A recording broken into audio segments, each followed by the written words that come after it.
My apologies, everyone. We had a few technical issues this morning. So, hello, everyone, and thank you for joining us today. My name is Danielle Fisher, and I'm the event manager here at Eco Canada. And today's session is called Job Seeker Tips Empowering Your Job Search. Before we start, I would like to take a moment to recognize the traditional Indigenous lands where Eco Canada's office is based in Calgary. At Eco Canada, we're committed to working towards respectful acknowledgement, collaboration, and reconciliation with Indigenous peoples across Canada. This starts with acknowledging our honor and privilege to live and work within the Treaty 7 territory. Today, we're presenting from the City of Calgary, home to the Métis Nation of Alberta Region 3. We would also like to take this time to acknowledge the traditional territories and oral practices of the Niitsitapi, home of the Blackfoot Confederacy, which includes the Siksika, the Piikani, and the Kainai First Nations, and the Tsuut'ina and Goodstoney, which include Tiniki, Bearspaw, and Wesley First Nations. Before we start, there are a few housekeeping guidelines for today's session to ensure that everyone can enjoy and participate in our session effectively. All participants are muted, so please check your audio settings to ensure that you can hear us properly.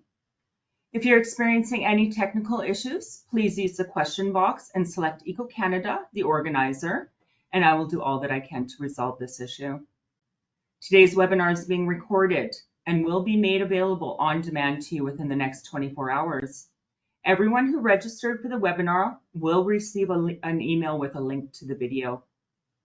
Any questions that you have about the presentation or today's topic can be submitted through the chat box or question box. We will have dedicated time after the presentation to answer any questions from the audience. And finally, we really want to know what you think about our webinars and how we can keep improving. You'll be sent a short survey after the webinar ends. Please let us know what you think or if you have any comments or suggestions about the webinar.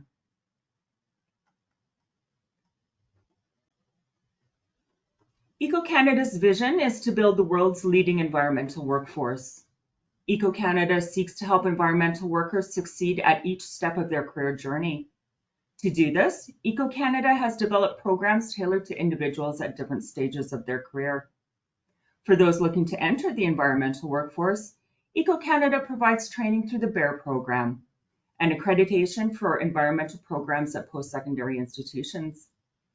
Eco Canada also provides opportunities for new workers to break into the environmental sector through wage funding for co-op students and recent post-secondary graduates. For those already employed as environmental workers, Eco Canada provides the environmental professionals, EP, and environmental professionals in training, EPT certifications, and EPT students.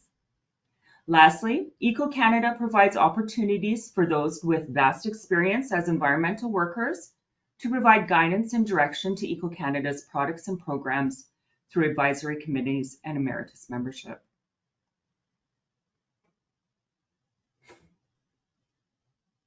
Now, before I hand this over to Andrew for introductions, I would like to mention that there's a handout available with the Job Seeker Toolkit on the right-hand side of your screen. There will also be some useful links in the last tile of this presentation. And this webinar will also be recorded and sent to you within the next 24 hours. I would like to now hand it over to our speaker, Andrew Janczyk, for his introduction. Over to you, Andrew. Awesome. Thank you so much, Danielle. Really appreciate that. Great background on Eco Canada. And thank you to everyone for putting up with the technical difficulties that we had this morning as well. Trying to get the PowerPoint view going, and it wasn't working, and the notes section wasn't showing. So I'm going to go by memory, but I think I've got it. So we should be good to go today. And I'd like to thank everyone for joining us today. I know we have a lot of people who are looking to get into the sector and who are looking for some tips on how to really break into that sector. So I'm excited to share some of the background and some of the information that I have as a recruiter.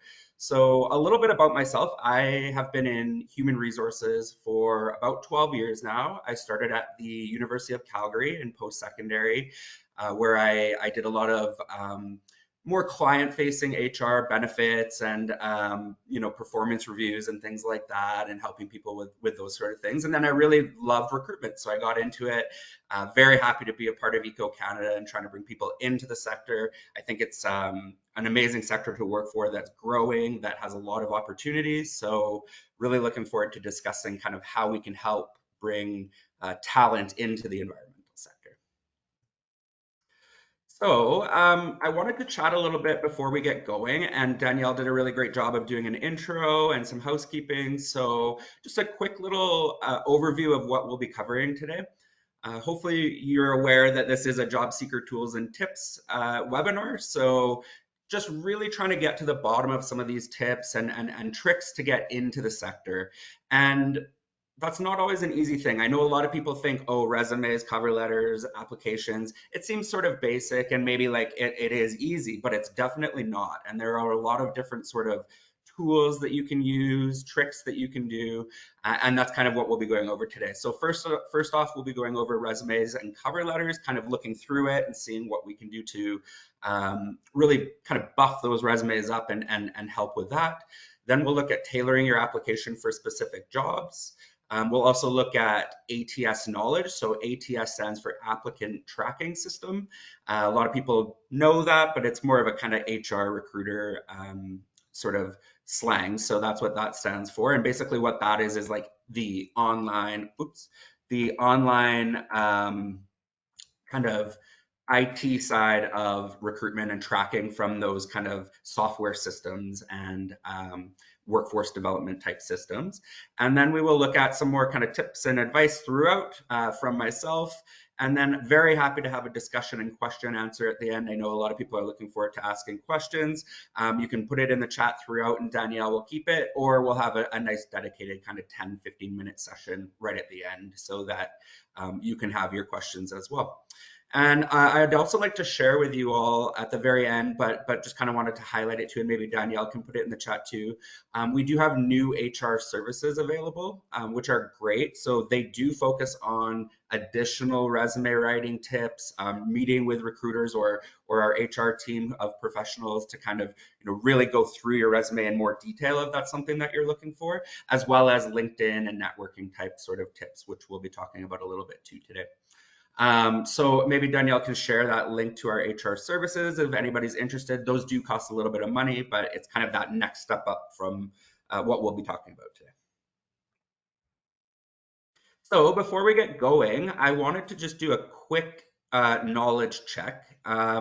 Unfortunately, because of the issues that we had with our PowerPoint today, I'm not sure if it's going to come up, Danielle, but it might. I'm not sure if you can pull that up. So the knowledge check that I wanted to run, and it's okay if you can't answer it, but just kind of think about it in your head. So how long does it take the average job seeker to find full-time employment in a career-related job?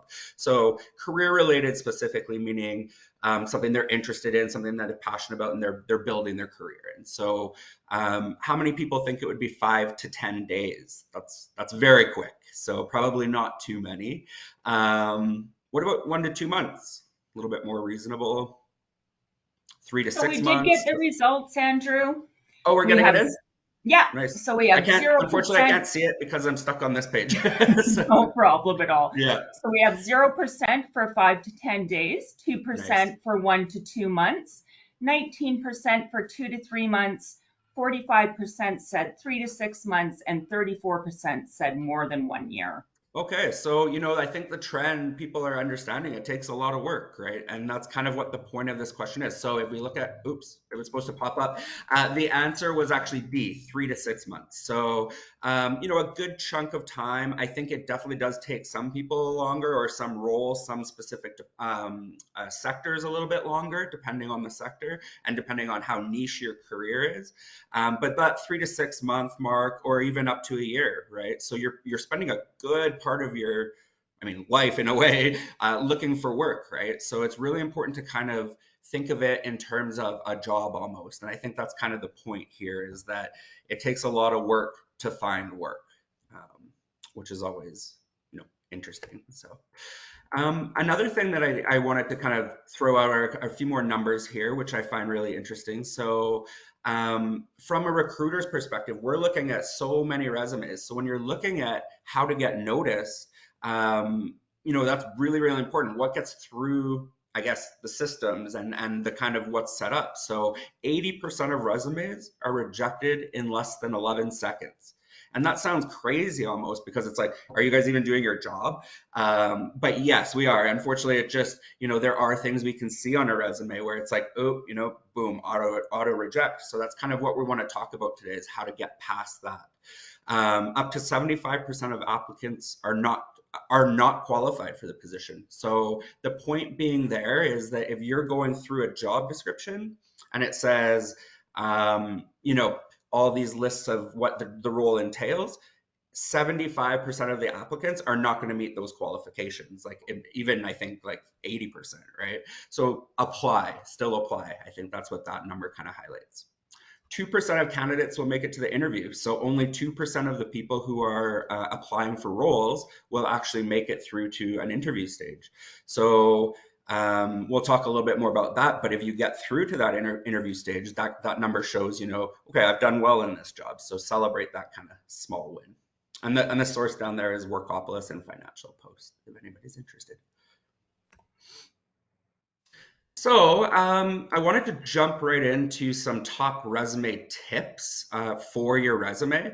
So a lot of people have different ideas on what a strong resume is. That is true in the HR profession as well. I might prefer something, whereas somebody else might prefer something, and that's just unfortunately part of bias, and everybody has that. But there are some tips that are very, very important that I would highlight. So the first thing that I would do is make sure that you are carefully reading all of the job descriptions that you're applying for. A lot of people do get kind of carried away with that one click apply on LinkedIn. I know I'm guilty of it. I've done it in the past, but it's not a great, that's like quantity over quality as opposed to the quality being there. So really make sure you're reading through the job description. That job description will often have different instructions, like please go to the company website to apply, please include a cover letter, please do this or that.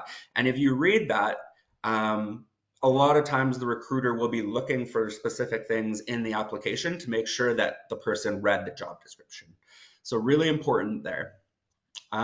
Keep your resume concise. Make sure it's 2 pages or less. You don't want it to go on and on. Yes, you want to highlight your most specific and important roles and achievements, but definitely you want to keep it nice and concise as well. Put your most impressive achievements at the top.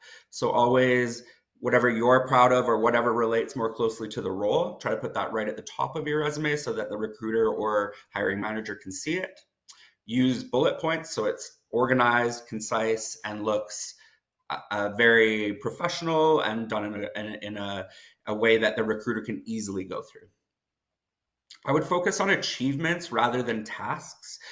Tasks can highlight achievements, but really try to focus on what was achieved by those tasks and what you have accomplished, whether that's numbers. A lot of people really like those numbers. So increased sales by 40% or, improved employee retention by this amount. That's a good HR one, but that's kind of the idea, right? So you really want to focus on what you are bringing to the role. I think this one's super important. Never lie on your resume. I know it's easy to embellish and to try to make it seem a little bit stronger than it is. And that's okay to a point, I think. You still have to, we're teaching you how to do that right now, so that is good, but don't lie. You want it to be very truthful. One big part of business is obviously to be very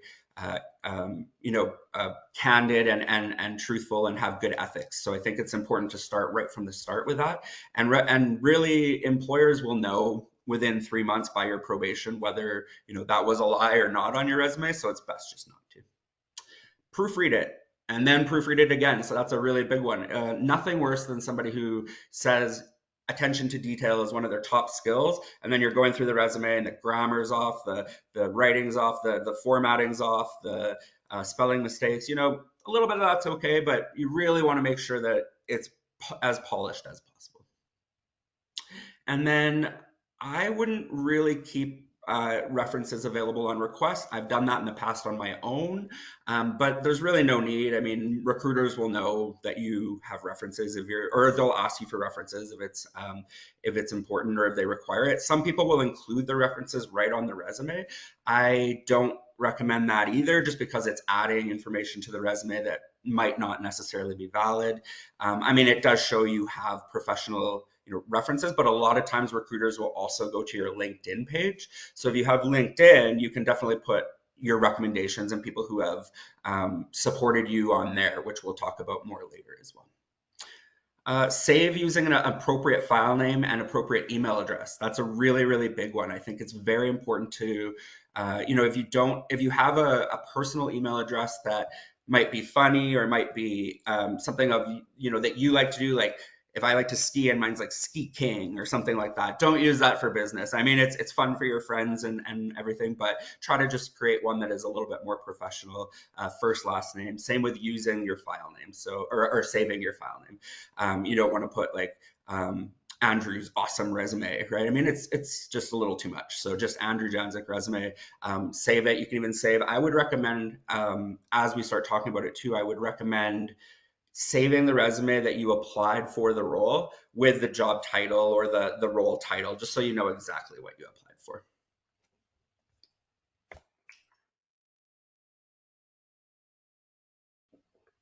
Okay, so examples of kind of what to include on your resume and kind of what it should look like. And I think they can all be different. This one is just a very simple example. It's a little bit, templatey for me, but it's okay. It's not bad. And the good thing about this one here is it has a really nice concise summary at the top, so you can see what the person is bringing to that role. You can see very clearly their contact information in the left-hand side, so super important.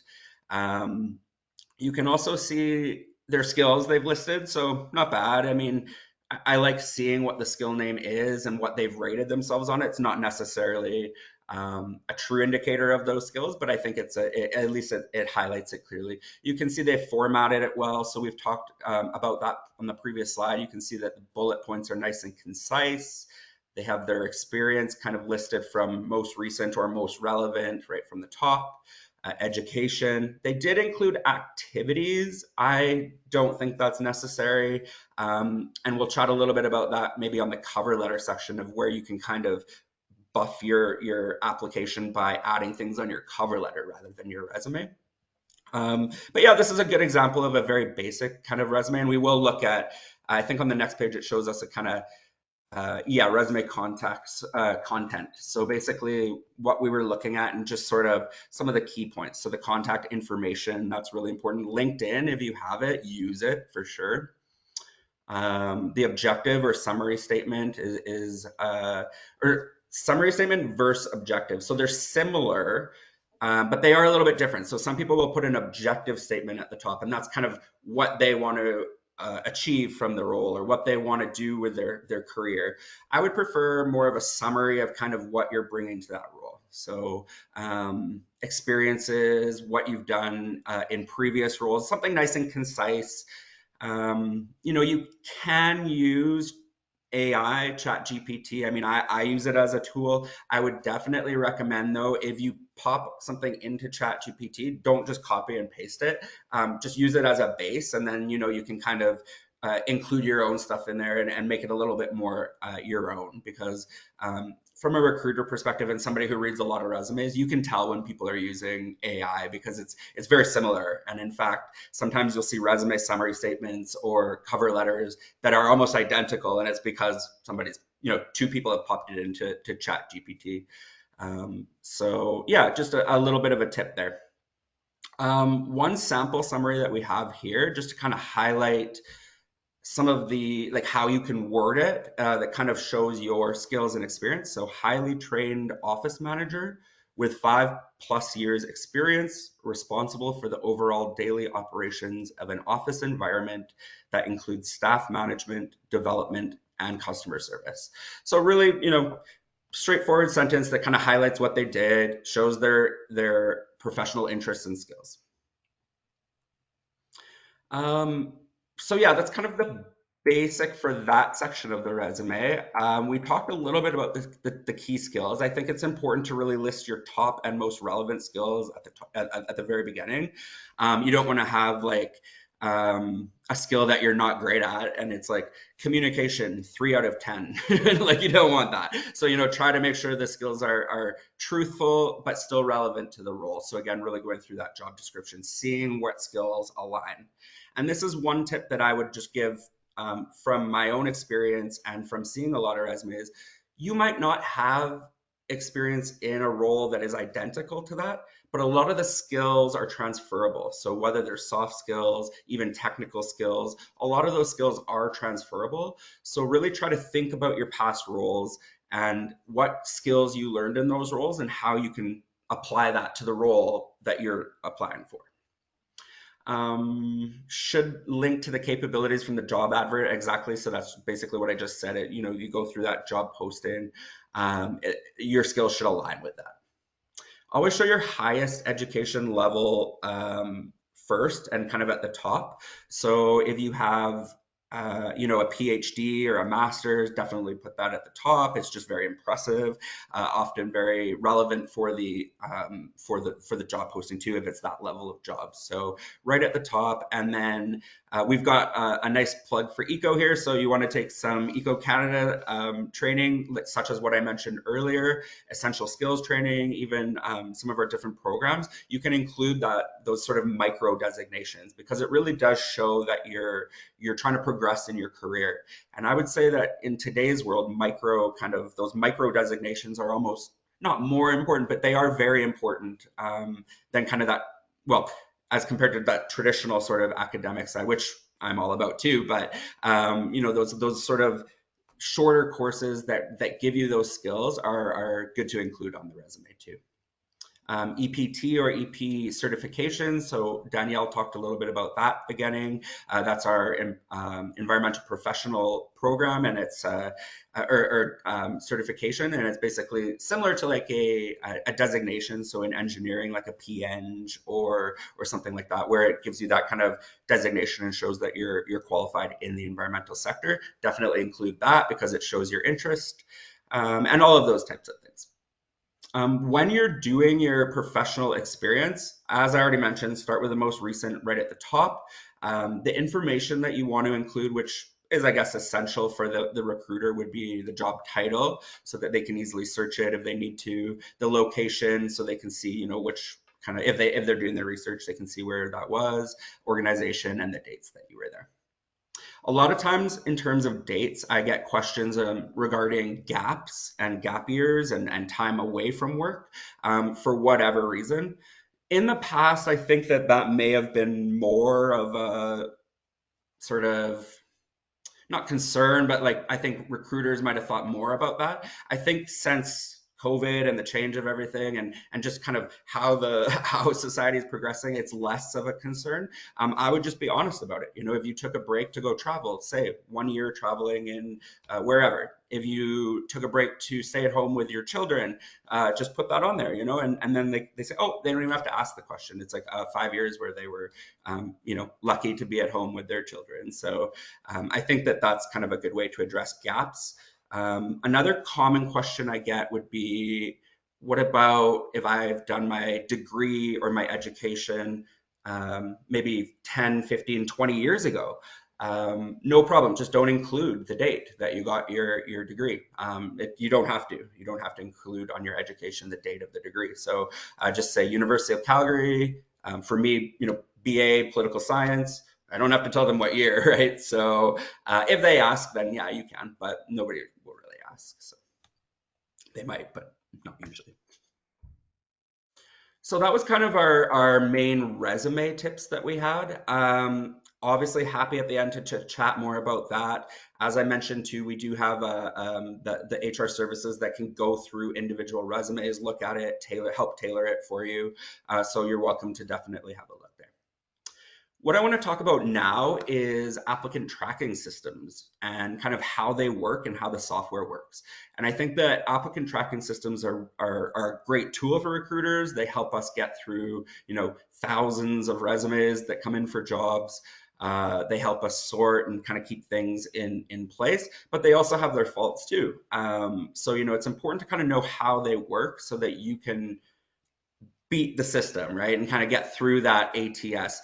A lot of smaller, medium-sized businesses may not utilize kind of the higher end ATS software that larger organizations will, but it's still important to know because a lot of them, 50 employees and up will use ATS for sure because it's just easier to track. So basically, applicant tracking systems just allow companies, recruiters, organizations to filter all those resumes out. They kind of hold resumes in a bank, and then they there's all different kinds. There's ones that you can set parameters and they'll actually auto filter.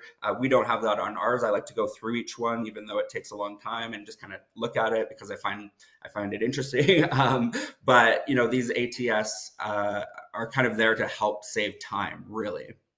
They collect all those applications in one place, as I mentioned. There's a lot of different algorithms that can be entered to select top candidates. So knowing how they work can actually help you sort of circumvent those kind of algorithms that are in there. Now, not always. I mean, there's sometimes where even though it's a software, it's programmed by humans. So there's still bias, unfortunately, that humans can program into the system. Ideally, that's not the case, but that is possible. So if you're applying online, which a lot of people are these days, I don't know too many people who go and hand resumes in person anymore. So most of the time you're going through an ATS, unless it's a really small organization.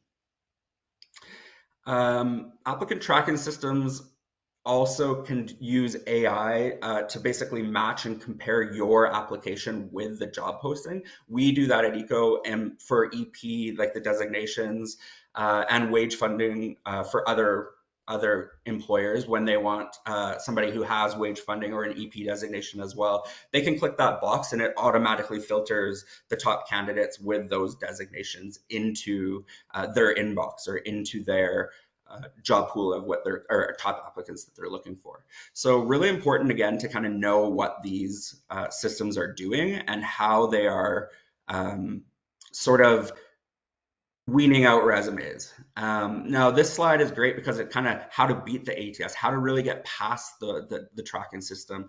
Again, it's not going to work every time, but these are great tips that can help. So one thing is the keywords, and we talked about this already. Make sure you're reviewing the job advert very, very thoroughly. Identify the keywords. You can even highlight it or on your screen on a PDF or whatever, highlight it so you know what they're looking for. And once you have those keywords, you can just think, like I said, what are the skills that relate to that? And then really try to pad your resume with those skills, because if the ATS is using any algorithms, they will likely pull those skills. So it'll be like looking for someone who, like on this position summary, for example, detailed site assessment and reclamation certificate applications. So that's a very specific thing.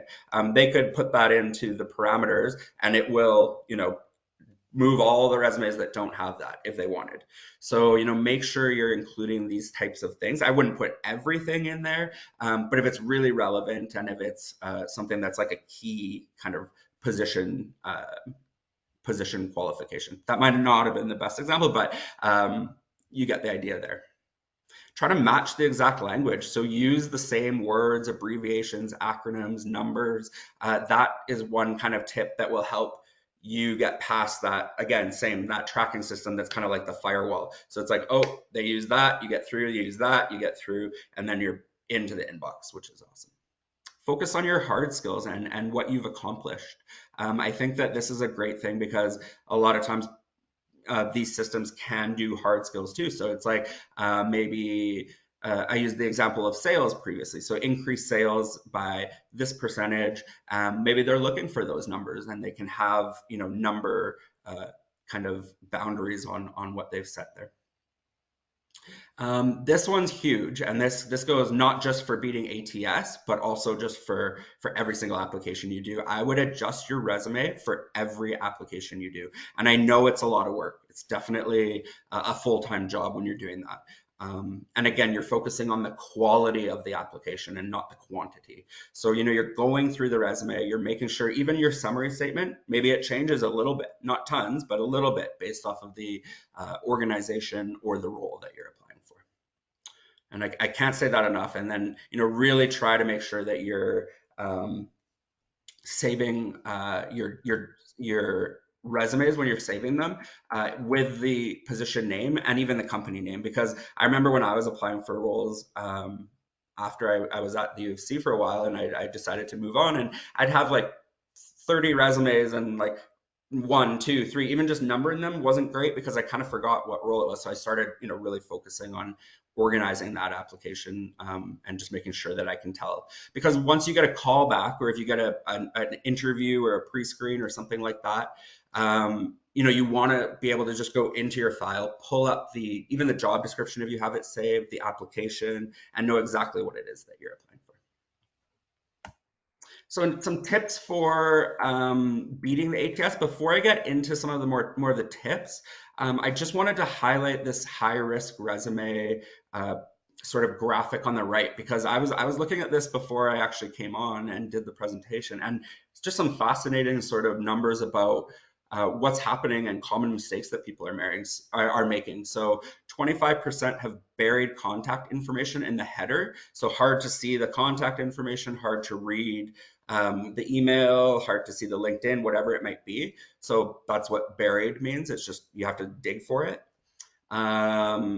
There are, I don't know if I have numbers on these ones. I thought there were, but oh yeah, no, fancy templates. So this is a great point. A lot of times, very fancy templates, so nice graphic design templates, when they come into an ATS, they get scrambled and they don't come through properly. So the recruiter is actually seeing something that looks very different from what you actually tried to put in. So I always recommend kind of having multiple templates that are, you can have one that's a little bit more fancy, but not outrageously fancy, that you can use, but also just a nice basic one that you can use that's just concise and just really shows, kind of like the example that we had before. Omitting keywords. A ton of people leave this off their resume. They don't put keywords into the resume. They just, one click apply, or just keep putting it into different kind of postings, and that happens all the time. 43% of resumes are submitted in an incompatible file type. That was shocking to me. So 43% of resumes that are going into these applicant tracking systems are never even making it in because the file type is incorrect. So the recruiter can't review them or can't look. I don't think we have that problem. I hope not. I mean, maybe we do, and I don't know. But that is a lot. And I don't know if it's just a PDF thing, but so make sure you're reading and just really seeing what they recommend in terms of your application and how to submit it. 21% include graphics and charts that are unreadable and just come in as basically code or different kind of, it looks really weird. I've seen them and it's like, it just looks like code all of a sudden and you're like, what is that? But that's the graphics. So just be very cautious on what you're using on your resume. So some of the tips, how to beat the ATS. Don't include information in the header. So again, just concise with your contact information, but don't do anything else in the header. You can do your summary statement, obviously, but not right at the top for the header.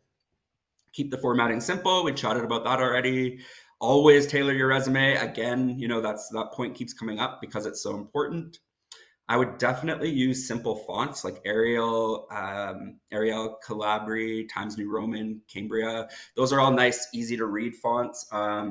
Usually the ATS won't kick out different fonts. It just might be tougher for recruiters to read later on. And then saving your resume in a compatible format and just making sure that, again, it's getting through the system and into the proper place where it needs to go. And I think this point is super important. It warrants its own slide. So don't forget that even though we're trying to beat a software system here, there's still a human that's going to be reading the resume at the end. A hiring manager, a recruiter, a panel, whatever it might be. Once it gets past that ATS, you still want it to have that personal touch. So it is tricky, right? Because you have to kind of do both. So you don't want it to sound too robotic. You don't want it to be, not human yourself. You want it to be very professional, but also shows that you are, a human, because that's kind of a big point when it comes to building a team, obviously, and building a culture at an organization. So, really focusing on that piece and remembering that at the end of the day, this is hopefully a team that you're going to be spending a lot of time with. So, this is just one thing I wanted to highlight for people who are looking to get I guess, extra help and tailoring your resume. This is a job scan, and I think you can go to the site. I believe you get a free number of resume kind of job reviews. So you can actually go in here and post your resume on the left-hand side, and then paste your job description on the right-hand side. And it will scan it and let you know whether it's a match, what you could tailor to make it a better match. So this is a really great little tool that you can use. Again, I think you get a free amount per month, I believe it is, that you can try, or even just it might be per email. So you'll have to create like 10 different emails to do 10. But I think important to try that out and just kind of see. It's even just a great example, like a training exercise for you to see what it does and how it moves it from the job description onto your resume and kind of coordinates that. So again, that's called Job Scan. I believe you can just Google that and it should come up for you there. So tailoring your resume again, I think these are just some numbers from Job Scan. So it can add missing skills into your resume, increase your match rate. So it'll show you, what that match rate is from the previous slide when you actually put it in. This is kind of what the overview that you'll get, and it'll show you that what percentage matches. It will again show you ATS findings. So different applicant tracking system, like what you've hit within their parameters for that. So 6 out of 7 is actually pretty good. Recruiter findings, so what you've hit in terms of human recruiter kind of findings in terms of the job. So this one is really interesting to me, the skills match, 16 of 14. So that shows me that A, either it's not a good match for a job, or B, if this is, a match for that person as a role, they haven't really tailored the resume yet, right? So you want that to be high. You want that to be like 35, right? 35, 40. No, it's not gonna be perfect, but definitely higher. Anyway, cover letter checks, those are, I think, premium stuff. But anyway, it's just a good example of kind of what you can use that tool as. Okay, so I wanted to move on to cover letters a little bit. And I think cover letters are a great topic. A lot of recruiters, just like resumes, a lot of recruiters have different views on cover letters. A lot don't like them anymore. I think they think it's a lost art, and why bother? They have to read more. They have to go through it. I personally actually really like them. I think it gives the candidate a great opportunity to just highlight a couple extra things. Why do they really want to work in this role, and why does it match their values, and why is the organization a good fit for them? So this is just an opportunity to kind of highlight some things that might not be in your resume, and that you'd like the organization to know about you, that are obviously professional and show your experience. So I'm a fan. I mean, I'm not, if you don't include a cover letter on your resume, for me, I'm not going to reject it. If you have a good resume and you're a good fit for the role, but it does just kind of go the extra sort of mile for me. So always include a cover letter with your application is one tip we have. Again, some people might not, but I would always include it. It's just professional and shows that you are kind of going the extra mile. It's your opportunity to show the company, right? Really show them that you're a great fit, and highlight that personality. Highlight something that kind of stands out to the recruiter, as long as they're reading it. But make sure that you're really showing something that's bringing value to that role. So cover letter content. A lot of people ask about what to include in your cover letter. And I wouldn't go over sort of this 3 or 4 paragraph sort of template that we've got, because again, it becomes a lot to read. But this is just a great example of a nice, concise cover letter. You've got the person's first and last name right at the top, contact information again, so you can see phone number, LinkedIn profile, email address. If the recruiter reads your cover letter and they love it and they don't even want to look at your resume, at least they've got your information there and they can call you right away. You've also got your kind of standard letterhead, so company name that you're applying for, where they're at, company, city, postal code. If you do company name and city, I'm sure it's fine. A lot of people aren't too worried about the address and postal code, but it looks professional. Paragraph 1, introduction, so why you want to apply. This is a great opportunity to just show why this role is interesting to you, why you're passionate about the sector, the industry, whatever it might be. And then paragraph 2, what skills are you bringing to the table? What type of background that you have professionally or educationally can really be an asset for this role? And it might be something that a capstone project, or it might be something that you worked on that you're particularly proud about that relates to that role. It just kind of shows what you have that maybe another candidate might not.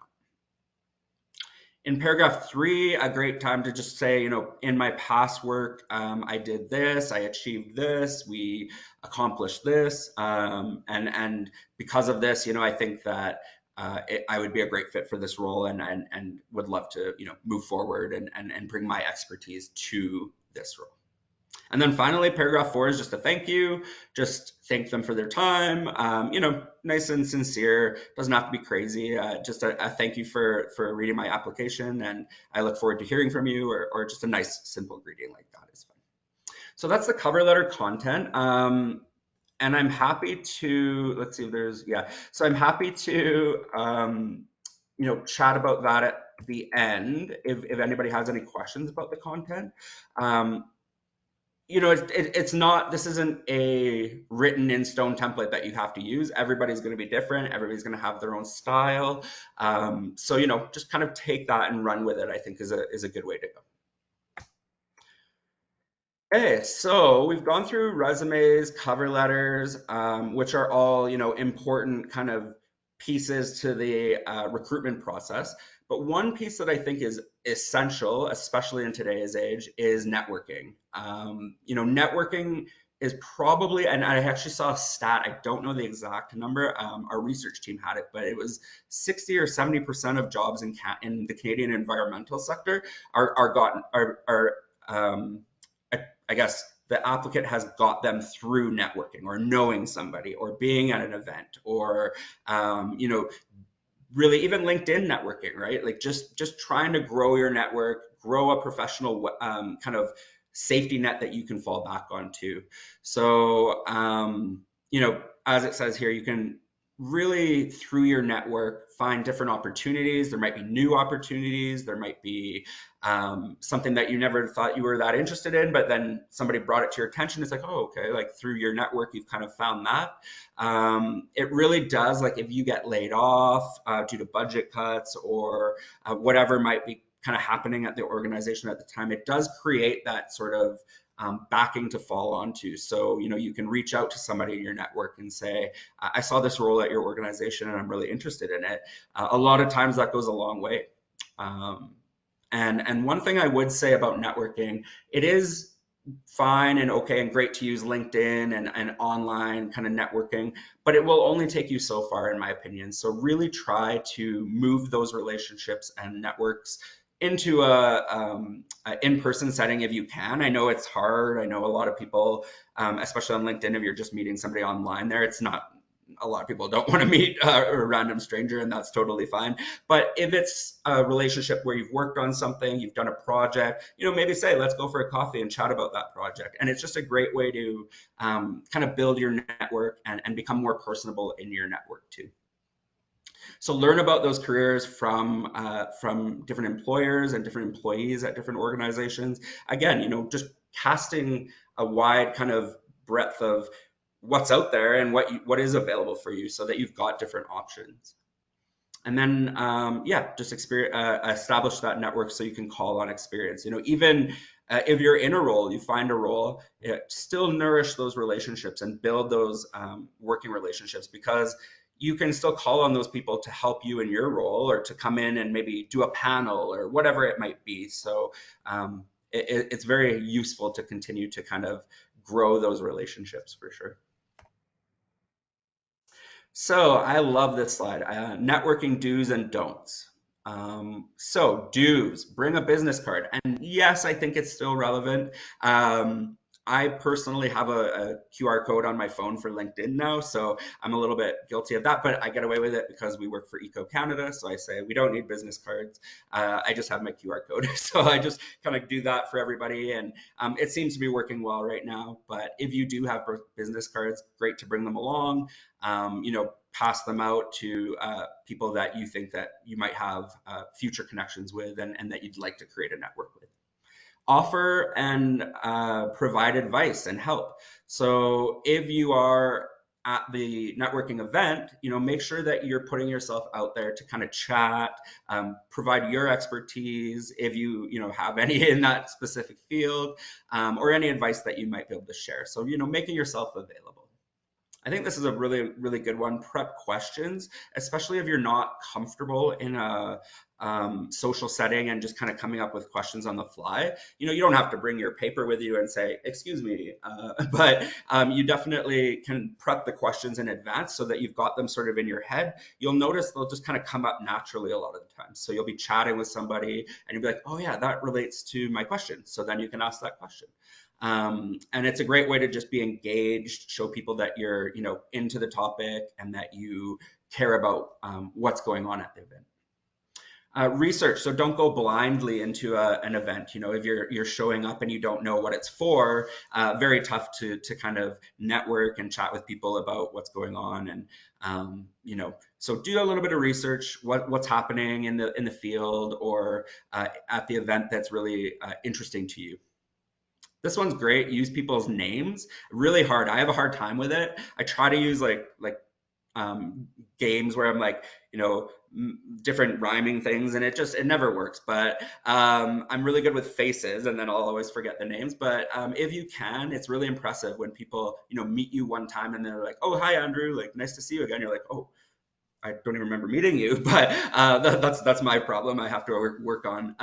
But yeah, use people's names and just really try to remember. And one thing that I read in I think it was one of those CEO tips for successful people. I didn't actually read it, but I saw the tidbit, and it was if you can remember one or two kind of facts about somebody too, and how important that is, and how it just really builds a connection. So it's like, how's your son, or how was his soccer tournament, or that kind of thing. And people just really like that, and it just shows that personal touch. And then smile. Make sure you're smiling, always happy, if you can be, engaging, welcoming, not, grumpy and aloof. And some people, like that, they're not comfortable in these situations, and that's kind of the, I think a lot of times that even myself in the past where I've been at these events and I kind of shrink and you just sit at one table and you don't really kind of put yourself out there. But yeah, just smiling will help with that because it will engage people. It will help people, want to chat with you as well. So those are some of the easy kind of do's that you can practice at networking events. These all do take practice. It's like anything. Networking is not necessarily easy. Some people find it easier than others. But these are tips that can kind of help you with that. And then don'ts. So don't talk to just one person. Don't just go there with your colleague and just sit and talk. I've been guilty of it too, but try to be engaging with everyone. Don't be afraid. A lot of people get really nervous, really scared, and that's fine. But just know that everybody's sort of in that boat, and there's nothing to be afraid about at those events. It's just trying to learn and have conversation and grow as a community rather than any judgment or anything like that. Don't overindulge. So don't have too much alcohol at the event if they're serving alcohol. I think that's really important. A few drinks are fine, and everybody's different too. But make sure that you're not going over the limit, and people can really tell that you're kind of gone too far because it's not a professional look, and it can definitely be a hindrance to your networking and your career opportunities if that's a problem. Don't stare at your phone and play on your phone or play chess on your phone or whatever you might be doing. Try to really stay engaged with the event. Obviously, there's things that happen and you might have to do a quick, email or a text, but try to just, stay engaged or leave the room and then come back. Don't monopolize the conversation. So don't over talk, don't overshare. I personally struggle with this one because when I get nervous, I like to just spew out stuff. So I have to be very cautious that I'm not interrupting people. I'm letting them finish their conversation. I'm letting them, finish their talk. And it's a tough one for me, but I think that that's important, for me to remember and other people who might have that problem too. Okay, so that was more the in-person side of networking, which, very important. I did want to chat about LinkedIn quickly too. And again, we do have LinkedIn optimization for our HR services. So if you're really interested, we can get right into it and kind of help optimize your LinkedIn profile. I just started using LinkedIn about 2 years ago, really professionally. Before that, because I was at a bigger organization, I didn't find the need for it as much. But I love it. I think it's a great way to stay connected, to learn about what's going on, different communities, different newsletters, different organizations you can follow. So yeah, really, if you can use LinkedIn to kind of bolster your presence, online and in the kind of professional sector, definitely do so. So make sure your profile is up to date. You're updating it yearly, annually, whenever there's a kind of a major change in your job, or education or certifications, whatever it might be, and you're kind of updating it. Especially for a recruiter, if I go onto somebody's LinkedIn and I see that there's nothing in like 5 years now, which is ironic because I didn't used to use it, but now I think, okay, well, they're not really like in the sector as much as maybe I would like, right? So really try to utilize that. Recruiters do go to it often. It's probably the second place they go after the resume or cover letters. So definitely make sure that you are updating that. Ask for recommendations from friends. We chatted about that before. Great place to have where you have a skill listed and then recommendations. If I see 50 people have recommended somebody for maybe their organization skills or whatever it might be, I have a pretty good idea that that person has that skill, unless they're just really likable and then can get people to do that. But that's a skill too. So, it just shows that there's a little bit extra there. You don't have to include it on your resume, just have those sort of things in there. Recruiters will still ask for references. So you'll still probably have that happening, but yeah, great to have those recommendations on your LinkedIn. Update your photo. This is an old presentation, but I updated my photo recently too. So on the presentation, because the glasses one just wasn't working anymore, right? So just update it. Continue to keep things as present and as sort of true as possible. It just shows that you're a real person and that you're doing your thing. Follow the right people in companies, newsletters, like I was talking about. Really show that you're involved in the sector. So for us, the environmental sector, follow these companies and organizations that are thought leaders, that are like Eco Canada, for example. Follow that and just show that you are interested in the sector, developing your career in that sector. Because again, when recruiters look at it, they can see what you're interested in. Add or rewrite your headline. I think that's great. A lot of people just have their job title, so it'll be like recruiter, right? But you can add to it. You can always change it. So I recently just added recruiter and HR professional because I've been doing a lot more than just recruiting. So, it just kind of highlights where you're at in your career and what you're really specializing in. Customize your URL. So that's a great little tip. You can do it right on LinkedIn. Go into one of the tabs. You'll get a URL and it'll be a custom one for you. Include that on your resume and make sure it works. So, the recruiter should be able to push shift, enter, or whatever it is, or click on it and it should bring you right to your LinkedIn. I get a lot where I have that custom URL, but it doesn't work. So, make sure that you're really checking to see that that works. And then utilize some of the status as well. So open for work status.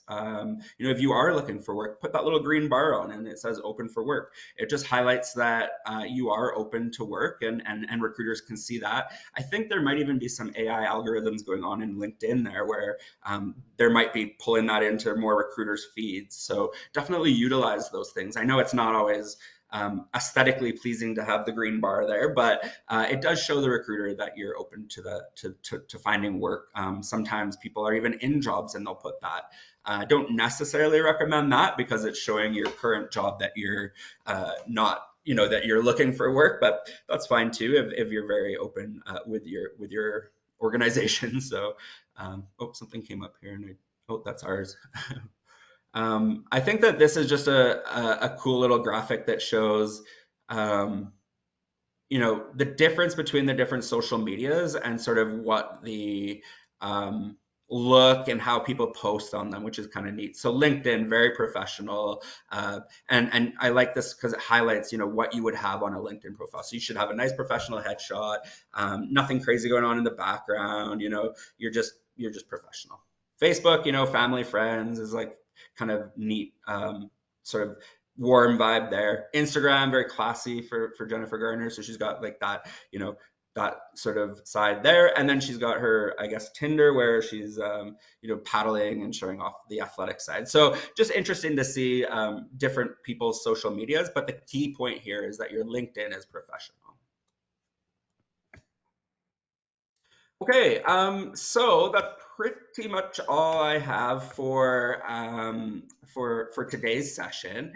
Um, Again, I would definitely highlight checking out the HR services, which can kind of provide that next level of support if you're requiring it. So even maybe take today's session, practice some of the stuff that we talked about, really think about it and apply it into your resumes and your job search.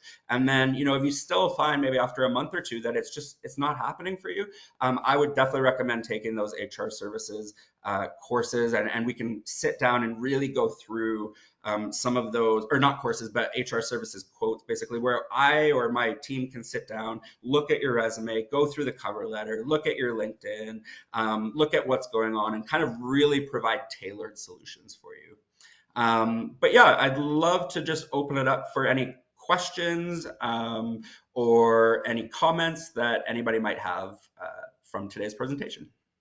Okay, so we do have a bunch of questions, Andrew. Hopefully we can get through all of these questions. If not, we will answer your questions after the webinar has concluded, and we will write back to you. So if this does get cut off, I just want to let everyone know that Sorry, we I went a will be little getting long. in touch. So our first question is coming from David, and David's asking, regarding never lie on my resume, I was in another webinar recently in which the speaker recommended changing my job titles to those more accurately reflecting the job I wanted. For example, as I'm applying for project manager positions, I was encouraged to change my last job title from industry engagement specialist to project manager industry engagement. Is this lying? That's a great question, and I find that really interesting that they would have given that advice. I don't think it's necessarily lying. I do think it is embellishing, because the job post like itself wasn't that title. It's a little bit risky, I suppose, but likely the recruiter's not going to go back and actually look.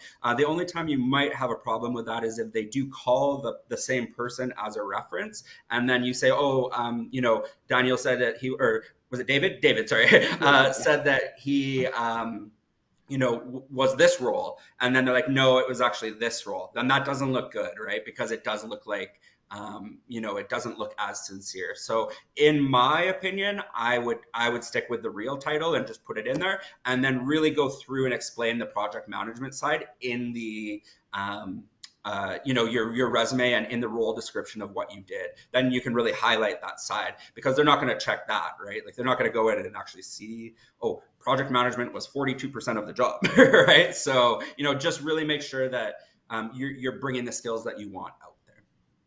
Yeah, so really important to have those skills first and foremost, and then you can go through it with the recruiter. Absolutely. Okay. Yeah. Yeah. So we also have a question from Shakar. Shakar is asking, what is the best platform for environmental related job search? And how helpful is LinkedIn for that? Great question.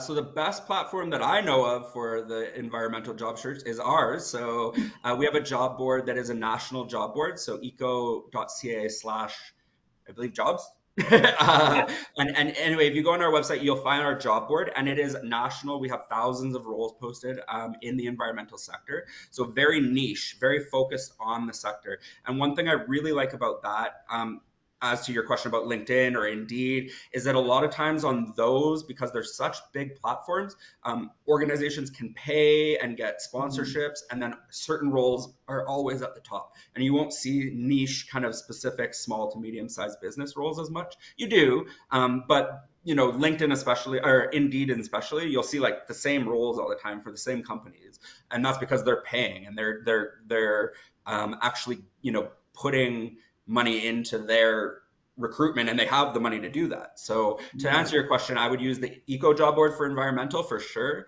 Very niche, very specific. Yes, and we have tons of jobs on there. I'm sure you'll find something suitable.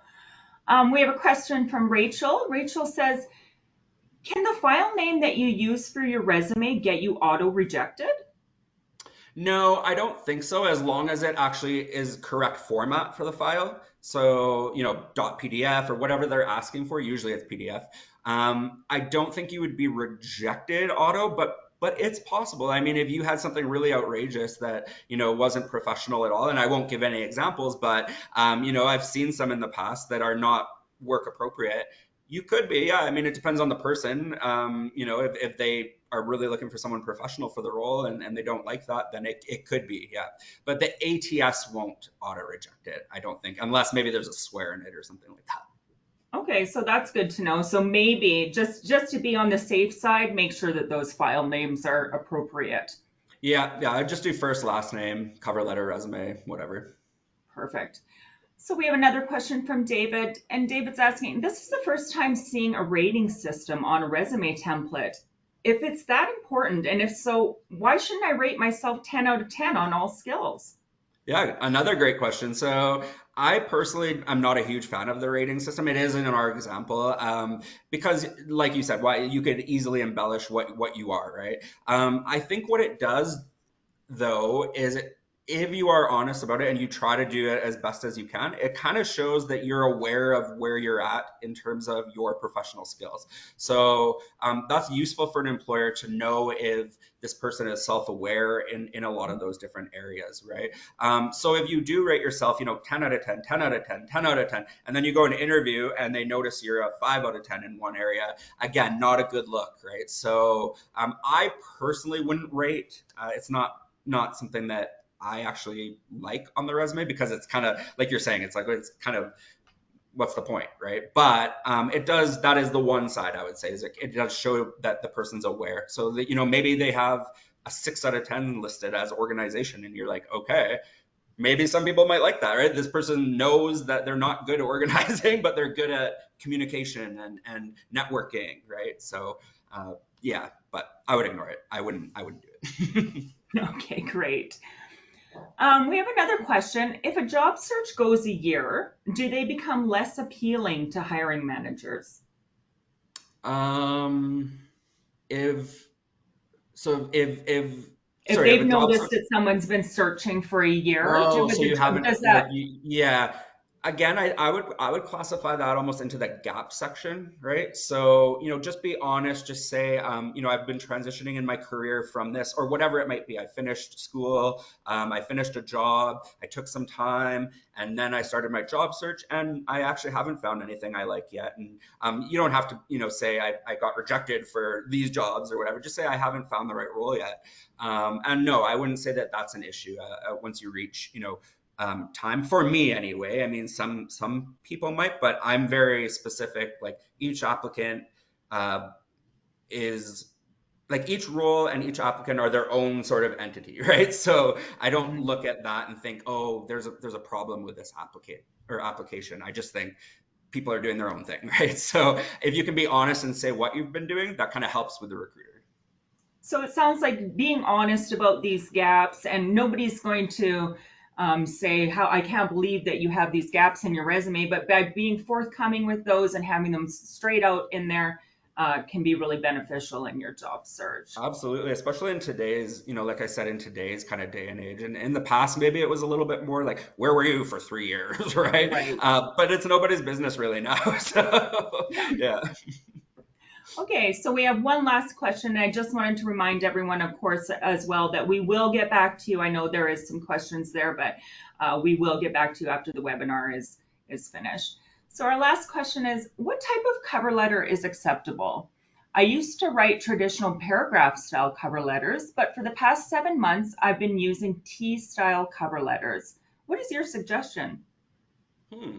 Um, That's interesting. I don't really have a preference. I mean, I'm more traditional probably, I would say.